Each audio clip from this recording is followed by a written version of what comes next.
అనగనగా ఒక ఊరిలో ఒక ఉమ్మడి కుటుంబం ఉండేది. ఆ కుటుంబంలో 5గురు కోడళ్ళు ఉండేవారట.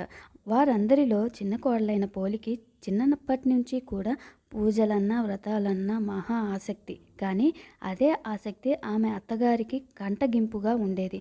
తనంతటి భక్తురాలు వేరొకరు లేరని ఆ అత్తగారి నమ్మకం. ఆచారాలని పాటించే హక్కు ఆమెకే ఉందన్నది ఆమె అహంభావం. అందుకే కార్తీక మాసం రాగానే చిన్న కోడలిని కాదని మిగతా కోడళ్లను తీసుకొని నదికి బయలుదేరింది. అక్కడ తన కోడళ్లతో కలిసి చక్కగా నదీ స్నానం చేసి దీపాలను వెలిగించుకొని వచ్చేది. ఈలోగా కోడలు ఎక్కడ దీపం పెడుతుందో అన్న అనుమానంతో దీపం పెట్టేందుకు కావలసిన సామాగ్రి ఏది ఇంట్లో లేకుండా జాగ్రత్త పడి మరీ బయలుదేరేది అత్తగారు. కార్తీక మాసంలో పోలి దీపం పెట్టకుండా ఉండేందుకు అత్తగారు చేసిన ప్రయత్నాలు సాగలేదు. పెరట్లో ఉన్న పత్తి చెట్టు నుంచి కాసింత పత్తిని తీసుకొని దానితో ఒత్తిని చేసేది పోలి. దానికి కవ్వానికి ఉన్న